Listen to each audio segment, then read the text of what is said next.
Dakaractu à Kalouga, nous sommes heureux de vous retrouver sur un autre plateau, cette fois-ci avec Mayacine Mar, le directeur technique national. Bonjour Mayacine. Bonjour Bamba. Mayacine, nous sommes à quelques jours du premier match de l'équipe nationale du Sénégal. Quel est l'état d'esprit qui règne au niveau de la tanière? Oui, mais je pense que l'état d'esprit est serein. Il y a de la sérénité. On sent de l'engagement, il y a de la concentration. Il y a de la motivation également aussi par rapport effectivement à toutes ces périodes de préparation qu'on a eues. Et également aussi sur ces quelques jours, n'est-ce pas, qui nous séparent du match. Je pense que l'état d'esprit est bon. Avant l'étape de Kalouga, l'équipe nationale du Sénégal a joué quelques matchs aujourd'hui. Quel est le bilan que vous tirez de ces matchs amicaux? Oui, mais non, je pense que c'est un bilan positif. Positif parce que il fallait être en forme là où effectivement on devait l'être. Il fallait également aussi être rassurant au moment où il le fallait. Et je pense que nous avions bien tracé notre ligne de conduite par rapport à ça, parce que en commençant par la Bosnie et également aussi les autres, pour arriver en Luxembourg et terminer avant Corée, donc sur le match de la Croatie, on savait exactement où est-ce qu'on allait. Et je pense que depuis que nous avons joué contre la Croatie, en tout cas, on pense que le peuple sénégalais quand même est assez convaincu de nos possibilités. Il est clair que nous n'avons jamais dérogé de ça parce que nous estimions que nous avons des joueurs qui étaient capables de jouer à ce niveau. D'autant plus que c'est des joueurs qu'ils rencontrent très souvent dans le championnat. Et nous estimons également aussi qu'il y avait un travail de fond qui était en train d'être fait par Aliou et son staff.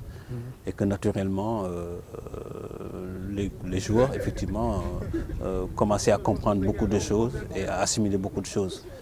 Et que sur le terrain, on était capable effectivement de montrer qu'effectivement, on peut se faire respecter quand même.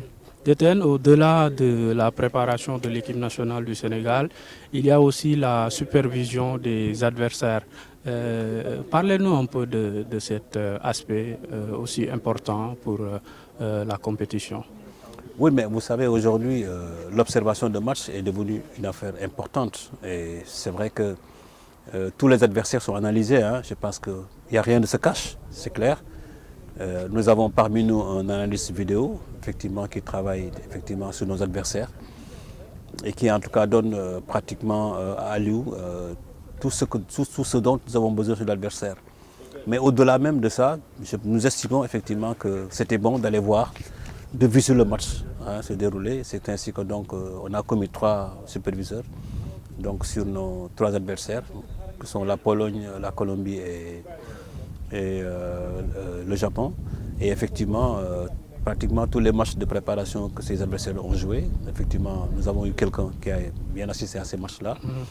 Et aujourd'hui, donc, dans la phase de terminale, effectivement, nous avons d'abord une observation à faire sur nos adversaires potentiels pour les équipes de finale, c'est le groupe G.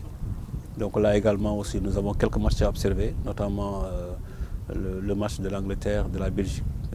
Et ensuite, nous avons également aussi le 19 par exemple, quand nous jouons contre la Pologne, il y a la Colombie qui joue contre le Japon, qui seront effectivement nos adversaires directs après.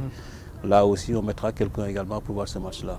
Est-ce à dire qu'il y a des séances de visionnage au niveau de l'hôtel de Lyon? Ah oui, bien sûr. Ah oui, bien sûr. Je pense que le staff travaille en fonction de ça et c'est normal parce que non seulement eux, ils se retrouvent en staff pour travailler sur les vidéos, parce que les vidéos sont déjà faites par l'analyste vidéo dont je te parle, que nous avons commis.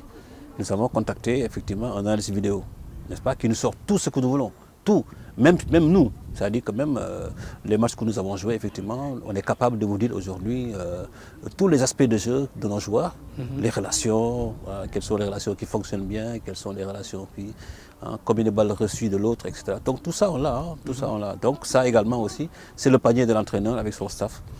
Et en plus de ça, comme je vous dis, nous avons commis également des entraîneurs sénégalais qui travaillent par contre sur le cru, c'est-à-dire qui viennent voir le match et ensuite et qui prennent des notes et qui effectivement verse également dans le panier de l'entraîneur.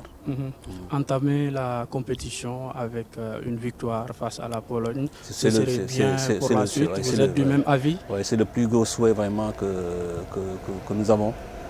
Véritablement, c'est bien entrer dans la compétition, faire un bon match contre la Pologne.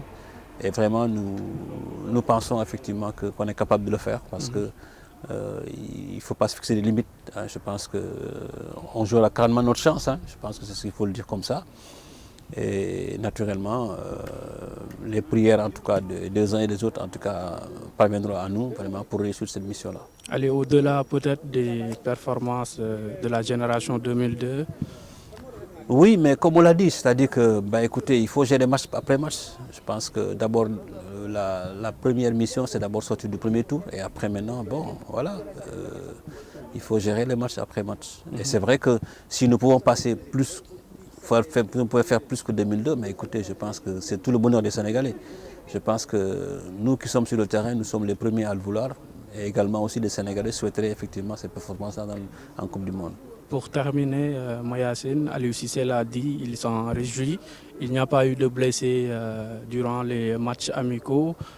Parlez-nous un peu pour terminer de l'état de forme des joueurs de l'équipe nationale du Sénégal. Non, je pense que je touche du bois. C'est vrai que bon, on a peut-être, c'est même pas un cas, c'est Saliou qui traîne un peu encore sa blessure. Bon, vous savez,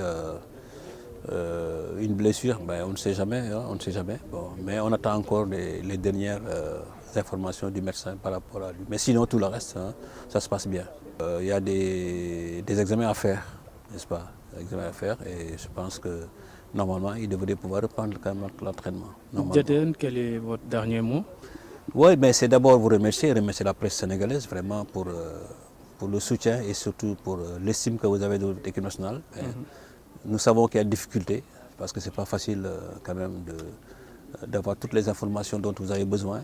Mais il est clair qu'également aussi vous comprenez un peu notre mission qui est de ne pas pouvoir également aussi sortir ce que nous faisons en cachette par rapport aux autres, mais vous le comprenez. Et je pense que ça c'est important, je pense que nous sommes des partenaires et nous devons continuer à travailler dans ce sens-là parce que nous sommes du même pays, nous voulons effectivement faire de bons résultats. Et comme j'ai dit, la presse, l'administration, les supporters et tout le monde travaillent effectivement pour le compte de l'équipe.